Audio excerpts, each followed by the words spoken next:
तो अभी तक हम लोगों ने पीएच को कैलकुलेट करना देखा, तो एक बार क्विकली रिवाइज कर लेते हैं कि कौन कौन सी पीएच हमने कैलकुलेट करना देखी है। तो सबसे पहले जो पहले दिन हम लोगों ने बातचीत की थी, अगर आपके पास कोई एक स्ट्रॉन्ग एसिड होता है, ठीक है, या फिर अगर आपके पास कोई भी स्ट्रॉन्ग बेस होता है, तो स्ट्रॉन्ग एसिड या स्ट्रॉन्ग बेस का पीएच कैसे निकाला जाएगा, ठीक है। और उसके बाद नेक्स्ट डे हम लोगों ने बातचीत की थी कि अगर आपने लेट्स इमेजिन डाइल्यूशन कर दिया, तो डाइल्यूट वाले केस आप कैसे सॉल्व करते हो। इसके लिए मैंने कोई अलग से वीडियो नहीं बनाया था, वो उसी न्यूमेरिकल्स के अंदर ही अंदर उसको कर लिया था हम लोगों ने ख़त्म। फिर उसके बाद हम लोगों ने टाइप नंबर 3 देखा है, मिक्सचर ऑफ स्ट्रॉन्ग एसिड्स या फिर मिक्सचर ऑफ स्ट्रॉन्ग बेस। फिर टाइप नंबर 4 हमने ये देखा कि अगर आपके पास स्ट्रॉन्ग एसिड है या फिर अगर आपके पास स्ट्रॉन्ग बेस है और अगर उन दोनों को आप आपस में मिक्स कर दो तो आप पीएच कैसे निकालोगे। इन चारों ही केसेस को करते वक्त आपको एक बात का हमेशा ख्याल रखना है, वो ये कि एट द एंड का मतलब होता है that is after calculating the concentration, ठीक है, after calculating concentration of H positive and concentration of OH negative, आपको ये चेक करना है कि वो वैल्यू कहीं 10⁻⁻6 से बड़ी तो नहीं आ रही, क्योंकि अगर वो वैल्यू 10⁻⁻6 से बड़ी आ रही है तो वहाँ पे आप वाटर को क्या करोगे, इग्नोर करोगे, बराबर। अच्छा, और साथ ही साथ में इन सारे क्वेश्चंस की एक स्पेशलिटी थी कि यहाँ पे हम लोग कैसे करते थे, जैसे आपको HCl दिया है तो आपने उसको लिख दिया H प्लस और Cl नेगेटिव, यानी कि आप यहाँ पे 100% डिसोसिएशन मानकर चलते थे, है ना, कि HCl अगर 10⁻⁻5 मोलर है तो उससे बनने वाला H पॉजिटिव भी 10⁻⁻5 मोलर होगा। बट आज जो हमें टॉपिक पढ़ना है वो आप लोगों का ये है कि यदि आपके पास कोई एक मोनोप्रोटिक, ठीक है, वीक एसिड है तो क्या करेंगे। अब ये जो मोनोप्रोटिक वीक एसिड होता है, what do you mean by this term monoprotic weak acid. तो देखिए, बहुत ही सिंपल सी कहानी है, बहुत ही सोबर सी बातचीत है। मोनोप्रोटिक का मतलब जो डिसोशिएट होने के बाद अपने अंदर से उसका एक मॉलिक्यूल, वन मॉलिक्यूल ऑफ या वन पार्टिकल, नॉट मॉलिक्यूल, ठीक है, इसको मैं ऐसा बोल देती हूँ, उसका एक एसिड का जो पार्टिकल होगा will give you 1 H positive, ठीक है, वो आपको सिर्फ एक H पॉजिटिव देगा। और उसमें भी हम वीक एसिड कंसिडर कर रहे हैं, जैसे H2SO4 अपने अंदर से 2 पार्टिकल देता था तो हमें कोई टेंशन नहीं होती थी। हम कहते थे कि अच्छा, अगर आपने एसिड लिया है, अगर उस पर्टिकुलर एसिड के कंसंट्रेशन 10⁻⁻5 है तो उसके अंदर से पानी में जाके टूट के गिरने के बाद क्या कहते हैं, 2 H पर पॉजिटिव आयंस क्रिएट हुए तो डेफिनेटली उस पर्टिकुलर चीज की जो कंसंट्रेशन है वो हो जाएगी 2 × 10⁻⁻5। लेकिन अभी हम लोगों ने स्ट्रॉन्ग एसिड का केस तो कंसिडर किया ही नहीं है, हम लोग तो केस कंसिडर कर रहे हैं वीक एसिड का। और अगर मैं केस कंसिडर कर रही हूं आप लोगों के वीक एसिड का, तो in that case 100% dissociation exist नहीं करता। और अगर 100% डिसोसिएशन एग्जिस्ट नहीं करता तो जो हम वो लिखते थे कि अगर एसिड की कंसंट्रेशन इतनी है तो उसके H पॉजिटिव आयंस की इतनी होगी, और अगर 2 H पॉजिटिव आयंस है तो 2 H पॉजिटिव की इतनी होगी, ऐसा कोई लॉजिक यहाँ नहीं चलाओगे। आज जो हम लोग फॉर्मूला पढ़ने वाले हैं या जो फॉर्मूला हम डिराइव करने वाले हैं वो स्ट्रिक्टली मोनोप्रोटिक एसिड या फिर मोनोप्रोटिक बेसिस के लिए किया जा रहा है, ठीक है। अगर आपके पास डाइप्रोटिक एसिड रहे या फिर उससे ज्यादा रहे, यूजुअली हम लोग पॉलीप्रोटिक्स में नहीं जाते हैं, पॉलीप्रोटिक का अगर आप कोई केस कंसिडर करोगे भी तो उसमें आप स्पेसिफिकली डाइप्रोटिक केस कंसिडर करते हो, वो हम कल देखेंगे। लेकिन अभी से तुम्हारे दिमाग के अंदर कंफ्यूजन शुरू होने वाला जो पार्ट है वो शुरू हो चुका है, याद रखना। ये वो पर्टिकुलर केस है जहां से हमें लगता है कि ओ माय गॉड कितनी सारी कंफ्यूजन है, क्योंकि इसी पर्टिकुलर केस के अंदर में मैं और 4 कंडीशंस बताऊंगी, जिन 4 कंडीशंस को आपको सोचना है, अच्छा अभी ये लगाएं कि अभी वो लगाएं कि अभी ये लगाएं कि अभी वो लगाएं, ठीक है। काफी मतलब ऐसा लगता है पढ़ने वाले को कि यार बहुत कंफ्यूजन हो रहा है, इसीलिए बहुत सावधानी से आपको इन सारी चीजों को टैकल करना है, धीरे धीरे समझना है, प्रैक्टिस ज्यादा करनी है, टाइम टू टाइम चीजों को रिवाइज करना है, तभी आयनिक इक्विलिब्रियम हाथ आएगी, नहीं तो आयनिक इक्विलिब्रियम हाथ आने वालों में से ना है। इसीलिए मैक्सिमम लोगों को, इवन जब मैं भी 11th में थी तो मुझे भी कोई खास अपनी आयनिक इक्विलिब्रियम पसंद आती नहीं थी, क्योंकि हमें पता नहीं था कि कंसेप्ट किस तरीके से अपने सामने रखने हैं। अब आगे तो हम लोग फिलहाल आज की क्लास में मोनोप्रोटिक वीक एसिड ले रहे हैं, कल हम लोग डाइप्रोटिक वीक एसिड लेंगे। मैं डेरिवेशन सिर्फ वीक एसिड के लिए करवा के दूंगी, सेम वही डेरिवेशन आप वीक बेस के लिए भी कर सकते हो। डेरिवेशन तो कोई पूछने वाला है नहीं, फॉर्मूले पूछेंगे तो फॉर्मूले में क्या डिफरेंस आएगा वो हम बातचीत कर लेंगे। तो देखो अज्यूम करके चलते हैं कि आपके पास कोई एक वीक एसिड है। Usually we denote the weak acid as HA, ठीक है। तो हम लोगों ने कंसिडर कर लिया कि हमारे पास आपका जो HA है वो HA क्या है, आप लोगों का एक वीक एसिड है। अगर HA को मैं एक वीक एसिड मान रही हूँ तो मैं जानती हूँ कि ये आपका HA डिसोशिएट होगा H पॉजिटिव और A नेगेटिव में। जब T इक्वल टू 0 होगा तब इस HA की कंसंट्रेशन लाइट से C होगी, इन दोनों की तो उस वक्त 0 होगी। अब ये भी तुम जानते हो कि जब हम लोग बातचीत कर रहे होंगे इक्विलिब्रियम की तो इस H में से कुछ क्वांटिटी माइनस हो जाएगी, ठीक है, इसमें से कुछ क्वांटिटी माइनस हो जाएगी। हम लोग क्या लिखते हैं C माइनस एक्स, यहाँ पे x यहाँ पे x। बट एक चीज हम लोगों को और अच्छे से पता होती है, x इक्वल टू A अल्फा। A अल्फा मतलब इनिशियल, तो यहाँ पे इनिशियल तो कौन है C, तो ये हो गया x इक्वल टू C अल्फा। तो यानी कि एट इक्विलिब्रियम इसी सेम चीज को मैं लिख सकती हूँ C माइनस C अल्फा, यहाँ पे C अल्फा और यहाँ पे मैं लिख सकती हूँ C अल्फा। क्या ये बात जा रही है दिमाग में? Okay.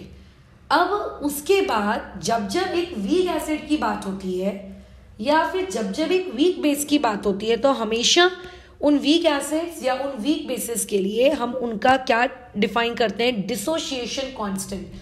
Dissociation constant is nothing but Ka, जो कि होता है कंसंट्रेशन किस चीज की, आपके H पॉजिटिव आयंस की, कंसंट्रेशन आपके A नेगेटिव आयंस की, और कंसंट्रेशन डिवाइड में आपके किसकी, वीक एसिड की। ओ माय गॉड, HA लिखना था, मैंने वो H खा गई हूँ तो यहाँ पे ये आ गया, समझ लो, ये मैंने लिख दिया। अब उसके बाद तुम्हें तो पता है कि यहाँ से Ka की वैल्यू क्या आएगी, C अल्फा यानी कि C स्क्वायर अल्फा स्क्वायर। समझ गए कैसे, C alpha into C alpha, नीचे में C कॉमन निकाल लेंगे तो ये 1 माइनस अल्फा। ऐसा तुम्हें लग रहा होगा कि हम लोग ओसवाल्ड डाइल्यूशन लॉ पढ़ रहे हैं, क्योंकि ओसवाल्ड डाइल्यूशन लॉ में भी तो कुछ इसी प्रकार का काम किया था, राइट, इसी प्रकार का काम किया था। फिर यहाँ से मैंने तुम लोगों को ओसवाल्ड डाइल्यूशन लॉ के बारे में दो चीजें बताई थी, ध्यान से सुनेंगे वो दो चीजें, ठीक है। क्या बताया था कि अगर आपका जो अल्फा है, अल्फा की वैल्यू अगर लेस देन इक्वल टू 0.1 आती है तो ऐसे केस में आप डिनोमिनेटर में से अल्फा को क्या कर सकते हो, इग्नोर कर सकते हो। और अल्फा को अगर आपने इग्नोर कर दिया तो वहां से के अल्फा किसके बराबर हो जाएगा, C, या फिर आप ऐसा कह लो Ka किसके बराबर हो जाएगा, C टाइम्स ऑफ अल्फा स्क्वायर के। ये बन गया आपके पास पहला फॉर्मूला, ठीक है। लेकिन अगर मान लेते हैं अल्फा की वैल्यू आप लोगों की ये सिचुएशन को फॉलो नहीं करती तो अल्फा यहां से आप क्या कह सकते हो, आपको इग्नोर नहीं करना है, कैन नॉट बी इग्नोर। अब अगर तुम अल्फा को इग्नोर नहीं करोगे तो ऐसे केस में वहां पे क्या होती है, क्वाड्रेटिक इक्वेशन फॉर्म होती है। क्वाड्रेटिक इक्वेशन से फिर आपको दो रूट्स निकालने पड़ते हैं अल्फा के, एक्सेट्रा एक्सेट्रा। एक्चुअल में ना ओसवाल्ड डाइल्यूशन लॉ का मेरा वीडियो डिलीट हो गया है, उसको मैं कोशिश करूंगी कि कल पहले उसको बना लूं, उसके बाद डाइप्रोटिक में हम लोग जंप करें। तो ये हो गया आपके अल्फा की कहानी, ठीक है, ये हो गई आपकी अल्फा की कहानी। अब उससे आप अल्फा निकालोगे, फिर अल्फा निकाल लेने के बाद आपसे क्वेश्चन वाला क्या क्या पूछ रहा है सब आप उसको अपनी हिस्ट्री ज्योग्राफी दे आते हो। बट इमेजिन करो कि आपके टीचर ने कहा कि भाई तुम ना अल्फा को इग्नोर कर ही लो, ठीक है। हमने ऐसा मान लिया कि लेट अल्फा जो है आप लोगों का एक इग्नोरेबल क्वांटिटी है, क्योंकि 1 के रिस्पेक्ट में वो बहुत छोटा है। तो इसका मतलब मैं 1 माइनस अल्फा को अप्रोक्सीमेटली 1 में ले सकती हूं, मैंने ऐसा माना। मुझे अभी ना तो मेरे हाथ में कोई एसिड है, ना तो मेरे हाथ में कोई बेस है, ना उनकी कंसंट्रेशंस है, ना Kb की वैल्यू है, बट फिर भी मैंने ऐसा माना। मान लेने के बाद क्या मैं ऐसा कह सकती हूँ कि Ka equals to C times of अल्फा square, if I can say yes. तो यहां से अल्फा की वैल्यू कितनी आएगी, अंडर रूट ऑफ Ka/C। ये सारी चीजें ऐसी लग रही हैं कि हमने ओसवाल्ड डाइल्यूशन लॉ में कहीं तो पढ़ के रखा है। अब हो सकता है कि आपने ये वैल्यू निकाल ली, अगर अल्फा पूछा जाता तो आपने निकाल लिया। अब आपके अल्फा निकालने के बाद वो आपसे और क्या पूछ सकता है, वो आपसे ये पूछ सकता है कि आपके पास जो वीक एसिड था वो वीक एसिड आप लोगों का डिसोशिएट हो गया, डिसोशिएट होने के बाद उसने अपने अंदर से H पॉजिटिव आयंस क्रिएट किए, तो बताओ उस H पॉजिटिव आयंस की कंसंट्रेशन क्या है, आपसे ये पूछ लेगा। तो आप क्या करोगे, आप जाओगे ऊपर ऊपर ऊपर ऊपर अपनी इक्वेशन में और ये देखोगे कि H पॉजिटिव आयंस की कंसंट्रेशन कितनी होती है, C टाइम्स ऑफ अल्फा होती है। तो यानी कि वो जो आपसे पूछ रहा है वो कुछ और नहीं बल्कि क्या है बताइए, वो आप लोगों का C अल्फा है। अब अगर C पता है अल्फा पता है तो दोनों को मल्टीप्लाई करके आंसर निकाल लो। बट मान लो क्वेश्चन में ना तो अल्फा दिया है ना तो अल्फा को निकालने की कोई तरकीब दी है, फिर ऐसे में क्या करेंगे, तो ऐसे में कुछ नहीं करेंगे। ये जो ऊपर का अल्फा है इस अल्फा को आप यहाँ पे सब्सटीट्यूट कर दीजिए, ठीक है, इस अल्फा को यहाँ सब्सटीट्यूट कर दीजिए, यानी कि I can write C upon में KA अपॉन में C और इसको मैं लिख सकती हूँ आप लोगों का फ्रॉम 1। समझ में आ रही बात। अच्छा, अब अगर मैं थोड़ा सा सिंप्लीफाई करके C को अंडर रूट के अंदर ले जाऊं तो अंदर जाके वो C स्क्वायर बनेगा, नीचे के डिनोमिनेटर से कैंसिल आउट होगा और ये हो जाएगा KA इंटू में C, ठीक है। ये वैल्यू आ जाएगी मेरे पास H प्लस आयंस जो है उसकी कंसेंट्रेशन की, ये वैल्यू आ गई। तो ये आप लोगों का फॉर्मूला है क्या, H प्लस आयंस की कंसेंट्रेशन निकालने का, यदि आपने डिनोमिनेटर से अल्फा को इग्नोर किया तब। अब अगर जब नहीं करोगे उस केस को भी हम कंसिडर करेंगे, बट यूजुअली उस टाइप के क्वेश्चंस आपको करने नहीं होते हैं। हाँ, बट ऐसा मानकर चलोगे कि नहीं यार उस टाइप के क्वेश्चन तो मैं करूंगा नहीं, तो वो एक गलत डिसीजन हो जाएगा, तो हम उस पर भी बात करेंगे। तो H प्लस आयन की कंसेंट्रेशन इतनी आई। अब अगर किसी ने तुमसे पूछा कि pH निकालो तो तुम बोलोगे यार pH निकालने में कौन सी बड़ी बात है, यही आपका माइनस ऑफ लॉग बेस 10 और यही H प्लस आयंस की कंसेंट्रेशन है, बस खत्म, निकाल लो pH। तो minus of log base 10 H plus ions की कंसेंट्रेशन यानी कि KA इंटू C की पावर में 1/2। लॉग की अगर मैं यहाँ पे प्रॉपर्टी लगाऊं, इसको पूरा सिंप्लीफाई करूं, तो मेरे पास यहाँ से pH का फॉर्मूला आ जाता है आप लोगों का हाफ, ठीक है, ब्रैकेट में pKa, ठीक है, ये pKa और माइनस में log C, ठीक है। मुझे नहीं लगता किसी को कोई दिक्कत होगी ये। लेकिन अभी एक बात की इंपॉर्टेंट सूचना, ये फॉर्मूला आप तभी लगाएंगे जब आप लोगों के पास अल्फा की वैल्यू आपको क्या दिख रही है, छोटी दिख रही है, ठीक है। कितने से छोटी दिख रही है आपको, आपकी अल्फा की वैल्यू 0.1 से आपको कैसी दिख रही है, छोटी दिख रही है। अगर आपको वो वैल्यू छोटी नहीं दिख रही तो आप ऐसा काम नहीं करना, ठीक है, आप ऐसा काम फिर वहां पे नहीं करना। तो अल्फा की वैल्यू अगर 0.1 से आपको लेस दिख रहा है तो ही आप ये काम करोगे। बट अब बारी आती है न्यूमेरिकल सॉल्व करने की। तो न्यूमेरिकल सॉल्व करते वक्त मैं पर्सनली ये चीज कभी भी एक इंसान को एडवाइस नहीं करूंगी कि आप अपनी मर्जी से अल्फा की वैल्यू को अप्रोक्सीमेट ले लें, ठीक है, अप्रोक्सीमेट कर लें कंसंट्रेशन को देखकर, ठीक है। आप मैं कभी भी ये चीज एडवाइस नहीं करूंगी कि तुमने उठाया अपनी मर्जी से क्या कर लिया, आप लोगों के अल्फा की वैल्यू को कुछ ना कुछ अपनी मर्जी से ले लिया, ऐसा कभी एडवाइस नहीं किया जाएगा। मतलब अल्फा इग्नोर करना है नहीं करना है, ये जो तुम्हारा डिसीजन है, ये डिसीजन तुम कभी भी इस मुद्दे पे तो लेना ही मत कि आपके पास अल्फा की वैल्यू कितनी है, ठीक है, आपके पास अल्फा की वैल्यू कितनी है। अब अल्फा इग्नोर करना है नहीं करना है, यूजुअली हम कैसे सोचते हैं, हम ये देखते हैं कि अगर आपकी अल्फा की value less than equal to, अगर अल्फा की value less than equal to 0.1 आ रही है तो आप क्या कर दो, आप 1 माइनस अल्फा को क्या कर लो, अल्फा में ना लेते हुए 1 ले लो और ये वाला फॉर्मूला लगा लो। But I never do suggest कि आप इस तरीके का काम करिएगा। रीजन, इससे कई बार आंसर्स आपके गलत आएंगे, मतलब ये क्या है, ये एक अप्रोक्सीमेशन है ना, ताकि हमारा आंसर ऑलमोस्ट रियलिटी के इक्वल आए और हम लोगों को क्वाड्रेटिक जैसी बड़ी मेहनत भी ना करनी पड़े। तो फिर हम लोगों को अब क्वेश्चन कैसे सॉल्व करना है, how to solve a question. अब आप क्वेश्चन सॉल्व करने को बोलोगे तो मैं कैसे सॉल्व करूंगा, आप बोल रहे हो अप्रोक्सीमेशन भी मत लगाओ, आप बोल रहे हो क्वाड्रेटिक भी मत सॉल्व करो, फिर सॉल्व कैसे करना है। कुछ नहीं, बहुत ही शांति रखनी है। शांति रखते हुए हम लोगों को ये देखना है, पहले क्वेश्चन को एनालाइज करना है कि हमें जो कंडीशन दी गई है वो कंडीशन क्या है, उस कंडीशन के अकॉर्डिंग काम करना है। तो देखो, मैं तुम लोगों को एक क्वेश्चन के पहले नोट्स पूरे लिखवा देती हूँ और उसके बाद फिर न्यूमेरिकल्स में हम लोग घुसते हैं। तो सबसे इम्पॉर्टेंट चीज़, आपको क्वेश्चन में जो गिवन डेटा है, आपके पास जो गिवन डेटा है वो गिवन डेटा आपको दिया हुआ रहेगा। गिवन डेटा में आपको के ए की वैल्यू दी हुई रहेगी या फिर आपको के बी की वैल्यू दी रही होगी, ठीक है। ये आपका गिवन डेटा होगा एंड आपको कंसंट्रेशन की वैल्यू आपके पास गिवन होगी, ठीक है। बराबर कह रही हूँ मैं, ओके डन।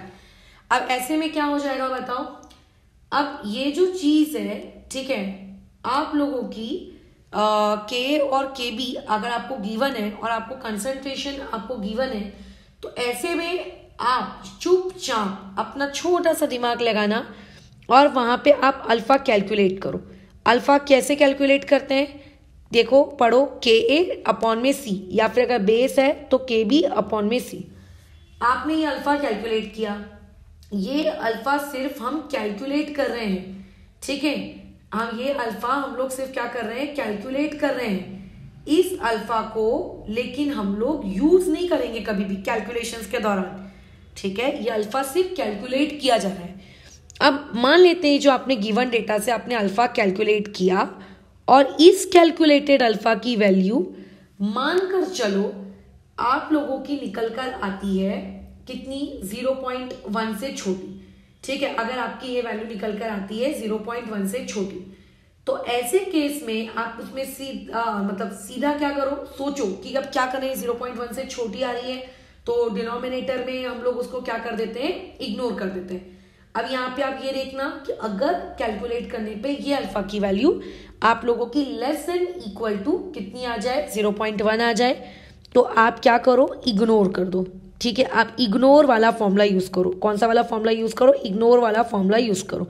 और इग्नोर वाला फॉर्मूला क्या होता है बताओ, P H is equals to half, यहाँ पे आ जाएगा P K A minus of log C. कोई टेंशन नहीं, कोई झंझट नहीं, सीधा, ठीक है, बराबर है। लेकिन अगर तुम्हारी किस्मत फूटी रही, ठीक है, बराबर, अगर तुम्हारी किस्मत फूटी रही और अगर मान लेते हैं यही अल्फा की जो वैल्यू है, अगर यही अल्फा की वैल्यू आप लोगों की ये कंडीशन को सेटिस्फाई नहीं कर रही है, तो आप उसमें क्या करोगे, यूज क्वाड्रेटिक, ठीक है। तब आप कौन सी वाली टेक्निक यूज करोगे, क्वाड्रेटिक।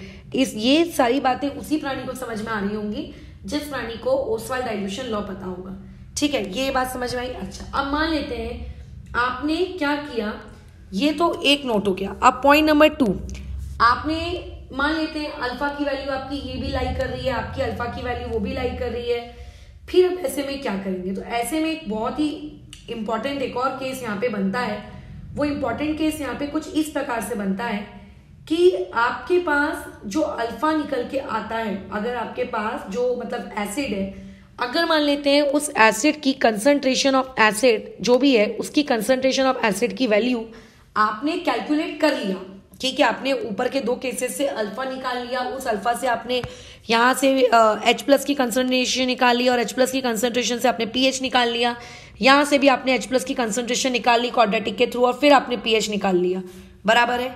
लेकिन मान लेते हैं pH निकालने से पहले जब आप H प्लस की कंसंट्रेशन निकालोगे या फिर अगर आप OH नेगेटिव की कंसंट्रेशन निकालोगे और आपने ये देखा कि वो वाली जो कंसंट्रेशन है, वो कंसंट्रेशन, ठीक है, वो वाली कंसंट्रेशन आप लोगों की एक रेंज में लाई कर रही है, इस रेंज में लाई कर रही है 10 की पावर -8 के ग्रेटर देन इक्वल टू, या फिर 10 की पावर -6 से वो वैल्यू कैसी है आप लोगों की क्या है, अच्छा यहाँ पे लेस देन इक्वल टू आना चाहिए था, मैंने ये वाला नहीं, बराबर है, ठीक है। ये वाली वैल्यू आपकी कुछ इस तरीके से अगर लाई कर रही है तो आप ये कहोगे कि अच्छा ये ऐसा केस, तो ऐसे केस में अब आपको वाटर का जो कंट्रीब्यूशन है वो भी कंसीडर करना पड़ेगा, वाटर का जो कंट्रीब्यूशन है वो भी कंसीडर करना पड़ेगा।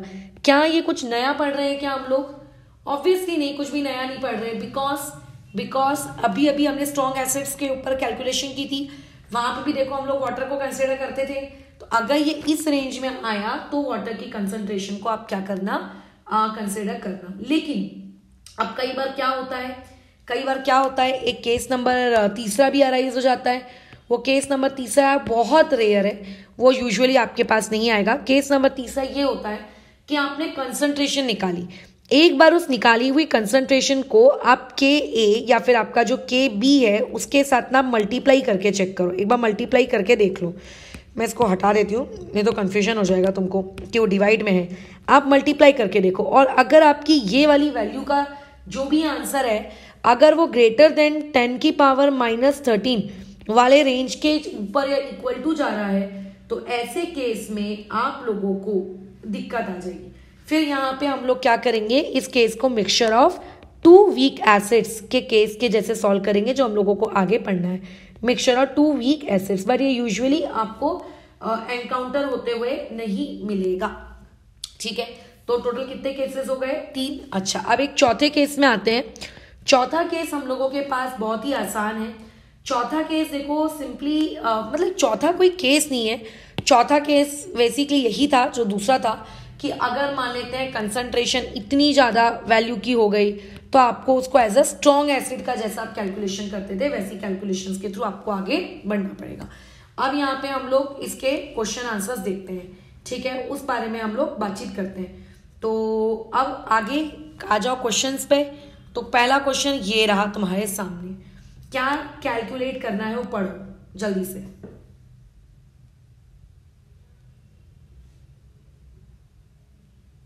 ठीक है, तो ऐसे केस में अब देखो यहाँ पे आपको पीएच कैलकुलेट करने को बोला गया है, बराबर है ना? समझ में आ रही है? पीएच अब कैलकुलेट करना है। ठीक है, और जब पीएच कैलकुलेट करोगे तो पीएच के लिए आपको पहले ये चेक करना है कि वो स्ट्रॉन्ग एसिड है, ठीक है, या फिर वो वीक एसिड है। अगर स्ट्रॉन्ग एसिड है तो तुम्हें तो पता है कैसे करते हैं, इससे पहले किया है ना? लेकिन अगर वो वीक एसिड है तो वीक एसिड के केस में आपको यही क्वेश्चन पीएच कैलकुलेट करने का अब फिर कैसे करना है। ठीक है ना?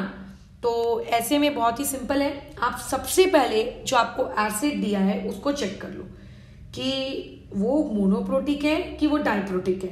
तो यूजुअली आप लोगों का जो क्वेश्चन होगा वो कौन सा होगा? मोनोप्रोटिक। डाइप्रोटिक वाली चीजें आपको बहुत ही कम मिलेंगी। ठीक है, आपको बहुत ही कम मिलेंगी, बराबर, बहुत ही कम।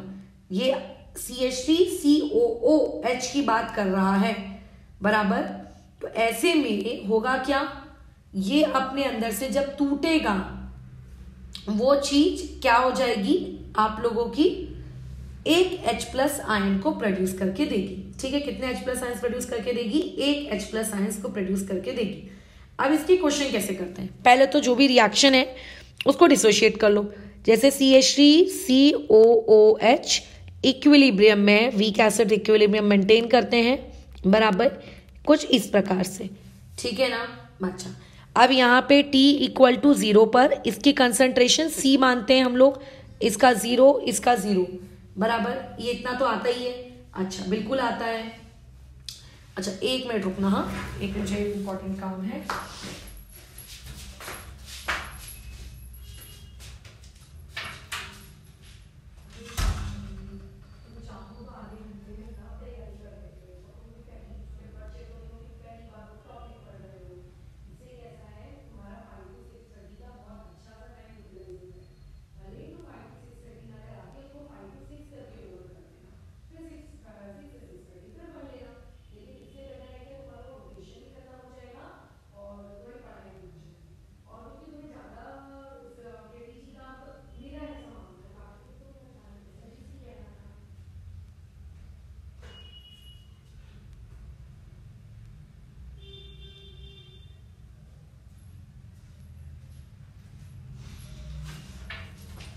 तो जिस तरीके से हम डिसोशिएट करते थे आप उसी तरीके से चीज़ों को क्या करो, शांति से डिसोशिएट करो। आप रिएक्शन लिखो जैसा हम लोगों ने केमिकल इक्विलिब्रियम में सीखा था, और कुछ भी नहीं। बाद में हम लोगों को वैल्यूज़ वगैरह पुट करनी है। तो T = इक्विलिब्रियम पे ये कितना होगा? C - C alpha. अब मैं C - C अल्फा कैसे लिख रही हूँ ये ऊपर बताया है डेरिवेशन में ही, ठीक है? तो वहाँ से तुम्हें पता होना चाहिए। ये कितना हो जाएगा? ये हो जाएगा C अल्फा और ये हो जाएगा C अल्फा। अभी मैंने तुमसे क्या कहा था, हमेशा इस टाइप के क्वेश्चंस में आप ना अल्फा की वैल्यू कैलकुलेट कर लो, ठीक है, भले ही वो भी रफ में कर लो। लेट्स इमेजिन मैं रफ में अल्फा की वैल्यू को कैलकुलेट कर रही हूँ। रफ में इसीलिए कर रही हूँ क्योंकि वो जो मेरे पास अल्फा की वैल्यू निकल के आएगी उसको मैं यूज नहीं करूंगी कभी भी। अगर ठीक है, निकाल लो, फिलहाल रफ में निकाल लो, बाद में बात करते हैं। तो क्या होता है अल्फा की वैल्यू कैलकुलेट करने का फॉर्मूला, अंडर रूट ऑफ के ए डिवाइड बाई सी। अब आपको अंडर रूट ऑफ के ए कितना दिया है, 2 इंटू 10 की पावर -5 डिवाइडेड बाय कंसंट्रेशन यानी कि 10 की पावर -1, और ये वैल्यू आएगी अंडर रूट ऑफ 2 इंटू 10 की पावर में -3। ठीक है, टोटल ऊपर में -4 नहीं -2 आएगी, ये आएगी वैल्यू इसकी निकल कर। तो अब ये जो वैल्यू मेरे पास अल्फा की निकल कर आई, ये 10 की पावर -2 वाली रेंज की आई, बराबर। यहाँ से जो अल्फा मेरा निकल कर आया है, ये मेरा जो अल्फा है वो अंडर रूट ऑफ 2 इंटू 10 की पावर -2 वाले रेंज का है। दैट इज वो आप लोगों का अल्फा लेस देन इक्वल टू है 0.1 के। हम तो चाहते थे ना कि हमारा अल्फा 10 की पावर -1 से छोटा आए, तो आ गया हमारा, ठीक है, वो आ गया, यानी कि ये वाली कंडीशन हमारी फुलफिल है। और जब जब हमारी ये वाली कंडीशन फुलफिल्ड होगी तब हम फॉर्मूला कौन सा लगाएंगे, direct pH is equals to 1/2 bracket में p k a minus of log c, और हमारी कहानी खत्म, और ज्यादा कोई टेंशन लेना ही नहीं है। तो कितना है 1/2 p k a कितना दिया है 2 इंटू 10 की पावर -5, उसका p k a, तो p k a कैसे लिखते हैं, माइनस ऑफ log बराबर आपका 2 इंटू 10 की पावर कितना था वो -5, और यहाँ पर आ जाएगा वाली चीज माइनस ऑफ log c यानी कि 10 की पावर में -1। ठीक है, अच्छा थोड़ा प्यार से इसको कैलकुलेट कर लो।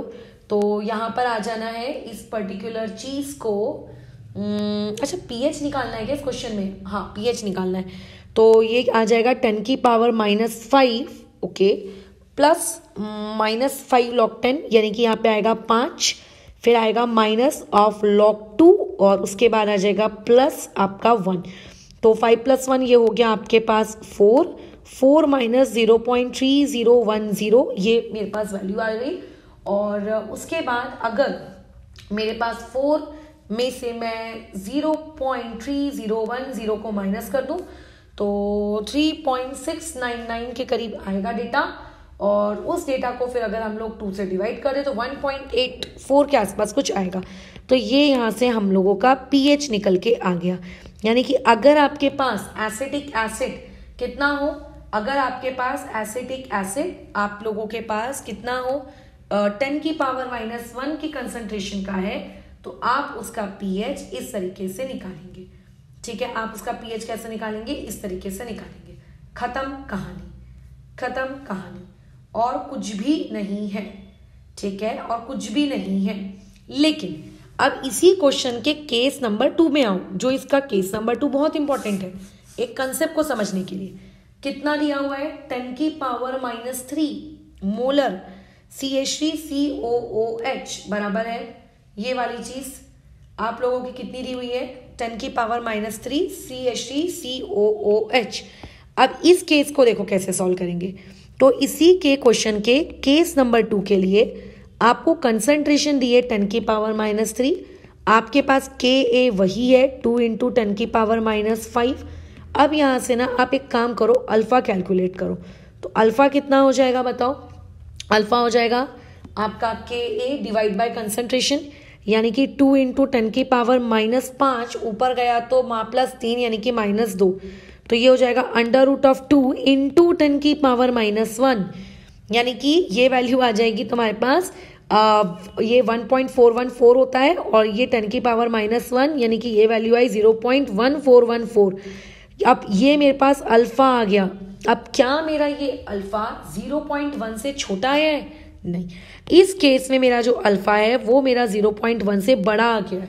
अब क्योंकि मेरा अल्फा 0.1 से बड़ा आया है, इसका मतलब I can not use approximation, मैं अप्रोक्सीमेशन वाला काम कर ही नहीं सकती। अगर मैं अप्रोक्सीमेशन वाला काम नहीं कर सकती तो मुझे क्या करना है, I have to write this equation. कौन सी वाली इक्वेशन जो हमने ओसवाल्ड में पढ़े थे, जिनको याद नहीं है ओसवाल्ड डायल्यूशन और फिर से देखो कौन सी, K A equal to C alpha square upon में 1 माइनस अल्फा। ये इक्वेशन को तुम यूज करो, इस इक्वेशन में एक्चुअल के ए पुट करो, ठीक है, इस इक्वेशन में एक्चुअल कंसंट्रेशन तुम पुट करो और इस वैल्यूज यहां से तुम अल्फा कैलकुलेट करो। क्या कहा था मैंने, अगर अल्फा 0.1 या उससे छोटा आ गया तो वो अल्फा हमारे काम का है, बट अगर वो अल्फा आपका ग्रेटर देन 0.1 आ रहा है तो हम लोग अप्रोक्सीमेशन यूज नहीं कर सकते, हम लोगों को पूरी क्वाड्रेटिक बनानी पड़ेगी और पूरी क्वाड्रेटिक बनाकर ही हम अल्फा को क्या कर सकते हैं, कैलकुलेट कर सकते हैं, अदरवाइज वी कांट, ठीक है, अदरवाइज वी कैनॉट कैलकुलेट अल्फा। तो जैसे ही आप लोगों को यहाँ पर भी पूरी क्या करनी है, क्वाड्रेटिक प्रिपेयर करनी है, तो कर लो इसकी क्वाड्रेटिक प्रिपेयर। तो यहाँ से कितना आ जानी है, देखो ये चीज 10 की power -3 alpha square plus 2 into 10 की पावर -5 अल्फा माइनस 2 इंटू 10 की पावर -5 इक्वल टू 0, ठीक है। तो यहाँ पे तुम लोगों का जो a है वो कितना हो गया, 10 की पावर -3, b कितना हो गया 2 इंटू 10 की पावर -5 और c कितना हो गया -2 इंटू 10 की पावर -5। क्या कैलकुलेट करते हैं हम लोग, बी स्क्वायर माइनस 4ac, हे भगवान वही गंदी सी कैलकुलेशन।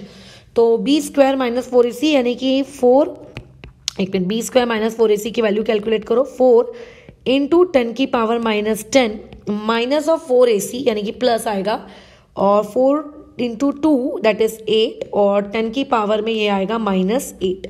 इसको अगर तुम्हें पूरी तरीके से कैलकुलेट करना हो तो क्या करोगे, इसमें से कैलकुलेशन करने के लिए पहले तो जितना कॉमन निकाल सकते हो वो निकाल लो। 10 की पावर -8 कॉमन निकाला तो 4 इंटू 10 की पावर -2 बचा, जिसको मैं 0.04 और यहाँ पे इसको लिख सकती हूँ +8। तो यहाँ से बी स्क्वायर माइनस 4ac की वैल्यू आएगी 8.04 इंटू 10 की पावर -8। अब मुझे अल्फा निकालना है, quadratic formula method -b plus minus under root of that value discriminant की अपॉन में 2 टाइम्स ऑफ a। तो माइनस ऑफ b यानी कि कितना, माइनस ऑफ 2 इंटू 10 की power -5 plus minus under root of d कितना है 8.04 इंटू 10 की पावर -8 अपॉन में 2 टाइम्स ऑफ a। तो 2 टाइम्स ऑफ a यानी कि 2 इंटू में 10 की पावर -3। कुछ ज़्यादा ही गंदी कैलकुलेशंस की तरफ हम बढ़ रहे हैं, बट क्या कर सकते हैं, अगर आपका अल्फा 0.1 या उससे छोटा नहीं आता है तो आपको ये काम करना ही पड़ता है, ठीक है, उससे आप बच नहीं सकते। प्लस माइनस, अब देखो अंडर रूट ऑफ 8 अगर होता तो वो 2√2 होता बराबर, और ये 2√2 यानी कि 2 इंटू 1.414, ठीक है, 2 इंटू कितना 1.414 और आपकी वैल्यू आती 2.282। तो ये अंडर रूट ऑफ 8 का आंसर होता। अब ऑब्वियसली कि ये वाली जो वैल्यू है वो मेरी 8.04 है, तो ज्यादा बड़ी नहीं होगी, उससे थोड़ी सी बड़ी, तो ये आता है आपका 2.8 के आसपास। इसको हमने कंसिडर किया अपॉन में 2 इंटू 10 की पावर -3। अब देखो अल्फा की 2 वैल्यूज आएंगी, उनमें से एक नेगेटिव आने वाली है, साफ साफ समझ में आ रहा है तुमको, ठीक है। अगर तुम माइनस के साथ लेके सॉल्व करते हो तो आंसर नेगेटिव आएगा, और अगर तुम मान लेते हैं यहाँ पे अल्फा की नेगेटिव वैल्यू को हमने क्या कर दिया, डिस्कार्ड कर दिया, ठीक है, क्योंकि alpha is what, degree of dissociation, and degree of dissociation ranges from 0 to 100, it can not be negative.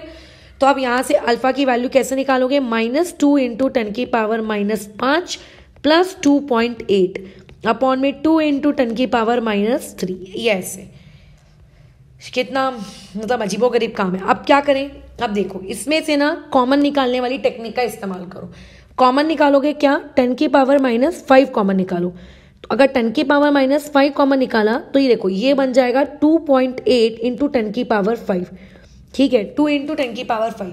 अच्छा, और यहाँ पे अपॉन में कितना आएगा 2 इंटू 10 की पावर -3। अगर किसी को ये मेरे कैलकुलेशंस नहीं समझो तो मैसेज कर देना, मैं बता दूंगी।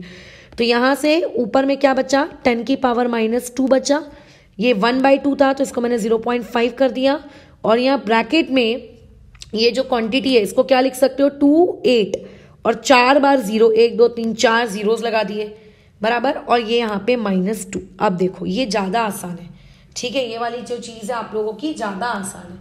अगर तुम 10 की पावर -5 कॉमन नहीं निकालते तो पता नहीं कैसे करते, फिर वो 0.00000 लिखने से तो बेटर है ना कि आप उसको इस तरीके से बड़े नंबर के साथ आप उसको सॉल्व करो।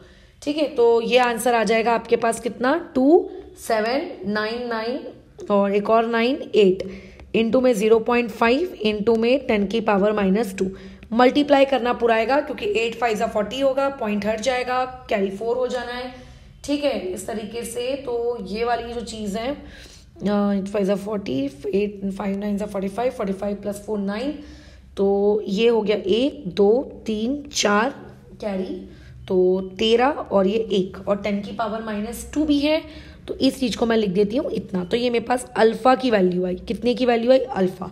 अब अगर मुझे यही अल्फ़ा परसेंटेज में निकालना है तो परसेंटेज में निकालने के लिए इसी सेम वैल्यू को आप क्या कर दोगे 100 से मल्टीप्लाई कर दोगे। बट क्या यूज़ है अल्फ़ा की वैल्यू मतलब परसेंटेज में निकाल के। देखो यार एक बार कहीं कोई वैल्यू में कुछ गड़बड़ तो नहीं कर दी मैंने। ओ गड़बड़ हुई है, एक गड़बड़ हो गई है। देखो देखो देखो, अगर मैं 8.04 का अंडर रूट निकालूंगी तो 2.8 इंटू 10 की पावर -4 आएगा ना। ओ माय गॉड, ये मैं सोचूं इतना बड़ा अल्फा कैसे हो सकता है। अच्छा, और फिर -5 मैंने कॉमन निकाल दिया तो -4 तक तो हम कॉमन निकाल सकते थे और इसको यहाँ पे फिर ये आएगा 1 आएगा, यहाँ पे 1 आएगा। ठीक है, अच्छा, और अगर यहाँ 1 आएगा तो ये वाली क्वांटिटी 28 होगी, 28 होगी तो ये वाली क्वांटिटी 26 होगी और फिर उसके बाद अगर 26 होगा तो 26 को तुमने मल्टीप्लाई कर दिया है किसके साथ 0.5 के साथ। ठीक है, तो वो आ जाएगा 13। हाँ, तो ये आंसर आएगा आपका 13 यानी कि 10 की पावर -2 यानी कि 0.13। तो अल्फा यहाँ से निकल के आया 0.13। सोचो अगर अल्फा की वैल्यू आप लोगों की 0.1 से बड़ी आ जाए ना, ये बड़ी सी क्वाड्रेटिक सॉल्व करके फिर अल्फा निकालना पड़ता है। सोचो वहां से अल्फा कितना आ रहा था 0.1414 और यहाँ से अब कितना आ रहा है चेक करो, अल्फा की वैल्यू 0.13। तुम्हें लगेगा मैडम 0.141 और 0.13 में क्या अंतर है, बट क्या कर सकते हैं, यही हमारी प्रोसीजर है, हमें फॉलो तो करना पड़ेगा बस। अब आपको क्या बोला है उसने, पीएच कैलकुलेट करो। अब पीएच कैसे कैलकुलेट करेंगे, वो 1/2 वाला फॉर्मूला बिल्कुल नहीं, वो वाला फॉर्मूला तभी यूज करना है जब अल्फा की value less than equal to 0.1 हो। फिर आप क्या करें, तो ऐसे केस में पीएच निकालने के लिए आपको H पॉजिटिव आयंस की कंसंट्रेशन की वैल्यू पता होनी चाहिए और इक्वेशन को देखकर आपको क्या लगता है H पॉजिटिव आयंस की कंसंट्रेशन की जो वैल्यू है वो कितनी है, C टाइम्स ऑफ अल्फा है ना। तो वाला फॉर्मूला ना यूज करते हुए हम लोग क्या लिखेंगे यहाँ पे C times of alpha. C दिया हुआ है इस पर्टिकुलर क्वेश्चन के लिए 10 की पावर में -3, अल्फा तुमने निकाल लिया 0.13, राइट, ये आपका आ गया। तो जब आप इसकी कैलकुलेशंस करेंगे तो अब यहाँ से अब आपको पीएच निकालना है -log(10) ब्रैकेट में 10 की पावर -3 इंटू में 0.13, ये ऐसे बराबर, ये ऐसे। अब तुम इसको सॉल्व करो और तुम्हारा आंसर तुम्हारी गोदी में आके बैठ जाएगा, खत्म कहानी। ठीक है, इतनी सी थी। क्या हो जाएगा, थोड़ा सा लिख देती हूँ नहीं तो फालतू एक और पेज ऐड करना पड़ जाएगा। 3 - log(10) 0.13, खत्म। तो ये जो भी आएगा ये आपका पीएच होगा। तो जब भी किसी भी वीक एसिड की आपको वैल्यू कैलकुलेट करने को कहा जाए तो आपको क्या करना है, ये वैल्यू में अल्फा का बहुत इंपॉर्टेंट रोल है। अल्फा अगर लेस देन 0.1 है तो बहुत खुशकिस्मती की बात है, अगर नहीं तो क्वाड्रेटिक सॉल्व करके असली अल्फा लाना है। असली अल्फा लाने के बाद H+ की कंसंट्रेशन निकालनी है और उस H+ की कंसंट्रेशन आने के बाद ये आपको सोचना है कि वाटर कैन बी इग्नोर्ड और not, water can be ignored और नॉट। याद आ रहा है हम लोगों ने स्ट्रॉन्ग एसिड में किया था। हाँ, तो क्योंकि यहाँ पे आप लोगों का C अल्फा 10 की पावर -3 की रेंज का है जो कि किसी भी हालत में 10 की पावर -6 से छोटा है, तो सॉरी बड़ा है, तो आप यहाँ पे क्या कर सकते हो, वाटर को इग्नोर कर सकते हो। और वाटर को क्योंकि इग्नोर किया तो डायरेक्ट उसी वैल्यू को यूज करके आपने क्या निकाल लिया, पीएच निकाल लिया। ठीक है, ऐसे तो ऐसे पीएच निकाली जाती है। अब ये क्वेश्चन तुम्हारे लिए है, करने के लिए कर लोगे मेरे हिसाब से। आपको Ka एसिटिक एसिड का दिया हुआ है, ठीक है, और आपको 2 सॉल्यूशंस दिए हैं, एक बार 1 मोलर, एक बार 10 की पावर -6 मोलर। ठीक है, अब तो खुद सोचो, जिस मतलब जान दो मैं क्या सोचूं, तुम करना बताना कितना आता है। साथ ही साथ में एक और थर्ड पार्ट भी ले लो कैलकुलेट करने के लिए कि आपके पास वैल्यू जो है वो दी हुई है 10 की पावर -4, ठीक है, 10 की पावर -4 मोलर एसिटिक एसिड ये आपको दिया हुआ है। एसिटिक एसिड की जगह फॉर्मिक एसिड भी हो सकता है, लेकिन इस केस के लिए के ए की वैल्यू क्या लेंगे 2 × 10 की पावर -5, ठीक है। और यहाँ से आपको आपका पीएच कैलकुलेट करना है, पीएच कैलकुलेट करके बताना है कि उसका आंसर कितना आता है, ठीक है। तो अगर तुम 10 की पावर -4 वाले का आंसर जो है वो लगभग 4.04 इसके आसपास आएगा, तो ये कैलकुलेट करके रेडी रखना, बराबर है। इसको कैलकुलेट करके रेडी रखना, देखना कि जो तुम्हारा आंसर है वो तुम कैलकुलेट करने पर उतना अचीव कर पा रहे हो कि नहीं कर पा रहे हो, ठीक है ना, उतना हो रहा है कि उतना नहीं हो रहा है। और कुछ भी ऐसा नहीं है काम, बस आपको स्टेप्स याद रखनी है। आपको क्या करनी है, सिर्फ स्टेप्स याद रखनी है और कुछ भी नहीं, ठीक है ना, आपको सिर्फ स्टेप्स याद रखनी है। तो वैसे ही बाकी इन दोनों के आंसर्स मेरे पास नहीं है, तो ये आपको खुद करने पड़ेंगे। सिमिलरली नेक्स्ट सवाल में आ जाते हैं, आ जाओ। अच्छा, ये तो बहुत ही इजी सा क्वेश्चन है। देखो, आपको एक डेसी नॉर्मल सोल्यूशन दिया। What do you mean by the term decinormal solution? Decinormal मतलब 0.1 जिसकी कंसंट्रेशन है। एसिटिक एसिड यहाँ पे दिया हुआ है, इसका मतलब आप लोगों के पास बातचीत हो रही है वीक एसिड की, उसका डिग्री DOD यानी कि डिग्री ऑफ आयनाइजेशन आपको दिया है 1.3%। तो अगर मैं DOI यानी कि अल्फा की बात करूं तो वो 1.3% है। अगर मेरे को उसका परसेंटेज वर्ड पसंद नहीं आ रहा है तो उस परसेंटेज वर्ड को आप हटा सकते हो, और अगर आपने उसको हटाया तो तुम्हें पता है क्या करना पड़ेगा। क्या करोगे बताओ? 30% कितना होगा कर लेना, ठीक है, जितना भी होगा। यहाँ पे log 1.3 की वैल्यू दी हुई है, आपको क्वेश्चन का पीएच बताना है। कैसे करेंगे इसके साथ काम, अब ये आपको सोचना है। तो आपको पीएच अगर सोल्यूशन का बताना है, सबसे पहले जो तुम्हारे दिमाग में एक माइंडसेट होना चाहिए कि मुझे पहले अल्फा कैलकुलेट करना है, ठीक है, ये तुम्हारे दिमाग में चलना चाहिए, ये तुम्हारी सोच होनी चाहिए कि मुझे सबसे पहले क्या करना है, मेरा अल्फा कैलकुलेट करना है। और अगर मैंने अल्फा कैलकुलेट कर लिया एकदम खुशी खुशी, तो फिर मैं ये देखूंगा क्या वो मेरा अल्फा, आपका अल्फा 0.1 से ग्रेटर देन इक्वल टू तो नहीं है। अगर है, ग्रेटर है, तो आपको फिर वो क्वाड्रेटिक इक्वेशन के थ्रू जाना पड़ेगा, बराबर। जैसे यहाँ पे 1.3% है, यानी कि 1.3 डिवाइड बाय 100 अगर मैं करूं तो अल्फा की वैल्यू यहाँ से सीधा 0.013 आ रही है, ठीक है। यहाँ से कितनी आ रही है? सीधा 0.013। साफ साफ दिख रहा है कि यहाँ पे आपका जो अल्फा है वो ये वाली कंडीशन को क्या कर रहा है, सेटिस्फाई कर रहा है। अब क्योंकि वो इस वाली कंडीशन को सेटिस्फाई कर रहा है तो देयरफॉर 1 माइनस अल्फा को हम लोग अप्रोक्सीमेट क्या ले सकते हैं, 1 ले सकते हैं। और ऐसी अप्रोक्सीमेशन जब जब होती है तब तब आपके पास 3 फॉर्मूलेज होते हैं। फॉर्मूला नंबर 1 पीएच निकालने का, बताओ क्या होता है, 1/2 ब्रैकेट क्या होता है, pKa minus of log C। या फिर पीएच निकालने का तो फॉर्मूला नहीं होता है, हाँ, बट H पॉजिटिव का फॉर्मूला होता है C × अल्फा। और एक तीसरा फॉर्मूला भी होता है हमारे पास, अगर आपको कंसंट्रेशन लेट्स इमेजिन नहीं दी है और फिर भी आपको H पॉजिटिव की कंसंट्रेशन निकालनी है, तो वो हो जाता है Ka, है ना, यही तो था, क्या था वो फॉर्मूला ऊपर जो हमने डिराइव किया था, √Ka × C। ये टोटल 3 फॉर्मूले होते हैं। अब इस बात को लेके रोने मत बैठ जाना कि अरे यार इस क्वेश्चन में तो हमको pKa नहीं दिया ना, अब क्या करें। हाँ, तो भाई pKa से क्या मतलब है तुझे, Ka तो दिया है ना इस क्वेश्चन का, कितना दिया हुआ है Ka, अच्छा Ka नहीं दिया है, अच्छा अब क्या करें, इसका तो कोई A भी नहीं दिया, फिर तो Ka नहीं दिया है तो ऑब्वियस है कि ये फॉर्मूला तो तुम यूज कर नहीं सकते। तो बचा क्या, बीच वाला फॉर्मूला C × अल्फा, खत्म करो। इस फॉर्मूले के अकॉर्डिंग आंसर अगर तुमने निकाला तो concentration of H positive ion decinormal solution यानी कि 0.1, ठीक है। और आपका अल्फा, आपका क्या है यहाँ पे अल्फा। अब बात आती है यहाँ पे अल्फा, अब यहाँ पे बात आती है आप लोगों की अल्फा। अब आपको यहाँ पे वैल्यू पुट करनी है, तो बस पुट कर दो। अल्फा की वैल्यू कितनी है, क्वेश्चन में दी हुई 0.013। ये H पॉजिटिव की कंसंट्रेशन आ जाएगी, जिसको मैं लिख सकती हूँ आपका 1.3, ठीक है, 10 की पावर -3 बराबर। अब यहाँ से अगर तुम्हें pH निकालना है तो क्या करोगे, minus of log base 10 H+ की कंसंट्रेशन और इस वैल्यू को यहाँ पुट कर देना। और ये तो तुम्हें गिवन डेटा दिया है कि log 1.3 कितना होता है, बस ये आंसर आ जाएगा तुम्हारा।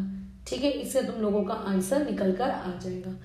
तो इसी के जैसा एक क्वेश्चन और दिया जा रहा है, ये देखो यहाँ पे एसिटिक एसिड का जो सोल्यूशन है वो कितना परसेंट आयोनाइज हो रहा है, 1% आयोनाइज हो रहा है। यानी कि अल्फा यहाँ दिया है 1%, परसेंटेज में काम नहीं करना है, डिवाइड बाय 100 करो 0.01। साफ साफ दिख रहा है अल्फा आप लोगों का ये वाली कंडीशन को सेटिस्फाई कर रहा है। अगर वो इस कंडीशन को सेटिस्फाई कर रहा है तो ऐसे में आपको क्या करना है, यहाँ पे H पॉजिटिव आयंस की कंसंट्रेशन फाइंड करनी है। तो H पॉजिटिव आयंस की कंसंट्रेशन कैसे निकालोगे, C इंटू अल्फा। क्या इस क्वेश्चन में पिछले क्वेश्चन के जैसे C दिया है, नहीं। अब यहीं पे हमारी गाड़ी अटक गई। अब इस क्वेश्चन में तो C दिया नहीं है, अब C निकालोगे कैसे, तो कोई दिक्कत नहीं है। हम लोग जो इक्वेशन लिखते हैं, काई की इक्वेशन लिखते हैं, KA = C alpha square upon में 1 माइनस अल्फा। अब क्योंकि ये वाली कंडीशन सेटिस्फाई हो रही है तो देयरफॉर 1 माइनस अल्फा को आप 1 ले सकते हो। तो देयरफॉर KA = क्या हो जाएगा, C टाइम्स ऑफ अल्फा स्क्वायर। अब आपको KA इस क्वेश्चन में गिवन है 1.8 इंटू 10 की पावर -5। यहाँ से C नहीं पता, कोई बात नहीं। अल्फा स्क्वायर कितना है, 0.01 यानी कि 10 की पावर -2 और उसका स्क्वायर यानी कि 10 की पावर -4। तो ये आएगा 1.8 इंटू 10 की पावर -5 अपॉन में, अपॉन भी क्यों करना, 10 की पावर 4। तो यहाँ से C की वैल्यू आएगी 1.8 इंटू 10 की पावर -1। अब इस वैल्यू को यहाँ पे पुट कर दो तो यहाँ से H+ की कंसंट्रेशन आपके हाथों में निकलकर आपके पास आ जाएगी, जो कि है 1.8 इंटू 10 की पावर -3। अगर pH VH बोला जाता तो वो भी तुम कैलकुलेट कर लेते, अब क्योंकि उसने बोला नहीं, तुमने कैलकुलेट करना नहीं। ठीक है, और क्वेश्चंस वैसे मुझे लेने थे, एक क्वेश्चन मैं और ले लेती हूँ, बाकी फिर तुम्हारे लिए रखती हूँ। आपको एक फ्लोरो एसिटिक एसिड नामक एक बला आपके हाथों में दी हुई है। ठीक है, तो ऐसे में आपको उस एसिड का क्या बोला है कि कितनी कंसंट्रेशन आप उसकी लोगे। ठीक है, आप उसकी कितनी कंसंट्रेशन लोगे ताकि उस फ्लोरो एसिटिक एसिड के अंदर से जो H पॉजिटिव निकले उस H पॉजिटिव की वैल्यू इतनी होनी चाहिए और उसका Ka आपको समथिंग दिया है बराबर। तो मुझको पहले तो ये पता करना पड़ेगा ना कि फ्लोरो एसिटिक एसिड किस बला को कहते हैं। अगर ये पता है तो हम लोग काम जल्दी जल्दी कर लेंगे। तो देखो, अगर आपके पास एसिटिक एसिड होता है then it is CH3COOH। Fluoro acetic acid मतलब आपके पास FCH2COOH है, ऑब्वियसली वीक एसिड है, अपने अंदर से H पॉजिटिव देगा और ये अपना एक अनायन वाला पार्ट भी देगा। ठीक है, अच्छा अब क्वेश्चन में आपको इस H पॉजिटिव की वैल्यू दी हुई है कितनी, 1.5 इंटू 10 की पावर -3। अब लेकिन अगर तुम इक्वेशन लिखते तो तुम्हें पता होता कि ये वैल्यू कुछ और नहीं बल्कि किसके बराबर होती है, C अल्फा की होती है। मतलब तुम्हें इनडायरेक्टली C अल्फा की वैल्यू क्वेश्चन में दी हुई है, इनडायरेक्टली तुम्हें C अल्फा की वैल्यू क्वेश्चन में दी हुई है। यहाँ पे आपको Ka भी दिया हुआ है। अब दिक्कत ये है, मुझे ये समझ में नहीं आ रहा है कि मैं क्वेश्चन में मेरे 1 माइनस अल्फा को 1 लूँ कि नहीं लूँ, ये समझ नहीं आ रहा। क्यों, क्योंकि अल्फा के बारे में अल्फा मैं निकाल नहीं सकती। अल्फा कैसे निकालते हैं, Ka अंडर रूट में Ka divide by C। Ka तो पता है बट C फॉर कैट नहीं पता, तो मैं अल्फा निकाल नहीं पा रही हूँ। चलो जाने दो, कोई दिक्कत नहीं, छोड़ दो फिलहाल अल्फा को। अभी Ka खुद क्या होता है, C अल्फा स्क्वायर अपॉन में 1 माइनस अल्फा बराबर यही होता है, यही होता है। अच्छा अब क्योंकि देखो यहाँ पर आप लोगों के पास में ये जो वैल्यू है ऊपर न्यूमरेटर में C अल्फा स्क्वायर, इसको मैं C अल्फा इंटू अल्फा लिख सकती हूँ इस तरीके से। ऐसा इसीलिए किया क्योंकि C अल्फा की वैल्यू मुझको दी हुई है कितनी, 1.5 इंटू 10 की पावर -3। Ka की वैल्यू मैंने यहाँ पुट कर दी 2.6 इंटू 10 की पावर -3। तो ये हो जाएगा 2.6 इंटू 10 की पावर -3 और -2.6 इंटू 10 की पावर -3 अल्फा। C अल्फा की वैल्यू मुझे पता है कितनी है, 1.5 इंटू में 10 की पावर -3 अल्फा। ये वाला माइनस उधर शिफ्ट कर देती हूँ तो 2.6 इंटू 10 की पावर -3, अल्फा को कॉमन निकाल लिया, इवन 10 की पावर -3 को भी कॉमन निकाल लिया, और 1.5 और 2.6 इन दोनों को आपस में ऐड कर दिया। ऐड ही होगा ना, हाँ, तो कितना होगा 4.1, ये आ जाएगा 4.1 के आसपास। ठीक है, एक मिनट चेक कर लें दो, कोई गड़बड़ तो नहीं कर दी है मैंने, नहीं कुछ गड़बड़ तो नहीं दिख रही है, अगर तुम्हें दिखे तो तुम बता देना।